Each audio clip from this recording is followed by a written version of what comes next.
Салам достор, сиздер менен окутул жана биздин бүгүнкү сабагыбыз CH, SH, GHT сыяктуу бирикмелер кандай окулат?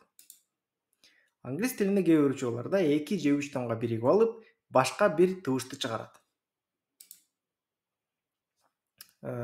Мындай тыбыштардын мисалдары. Биринчи мисал. T жана H тамгалар биригип, th деген тыбышты чыгарат. Мисалы, think. Кайра эле ошол эки тамга T жана H биригип, the деген тыбышты чыгарат. Мисалы, brother.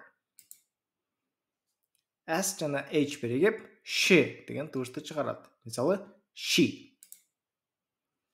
CH жана TCH бирикмелер ч тыбышын чыгарат. Мисалы, children, catch. N жана J биригип, ң тыбышын чыгарат. Мисалы, song. Эки O биригип, ү деген тыбышты чыгарат. Мисалы, good.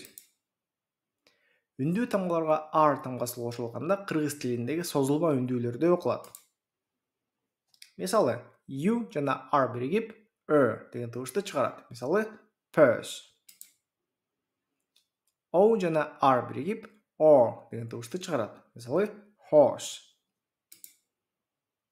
Ушул жана башка тамга бирикмелерин кароо жеңил болуу үчүн колдонмобузду көрсөңүз болот. Колдонмону видео астындагы шилтемеден тапсаңыз болот. Эми өзүңүздү текшерип көрүңүз. Бул сөздү туура окуңуз. Жооп болсо мындай болот. Teacher. Кийинки сөз.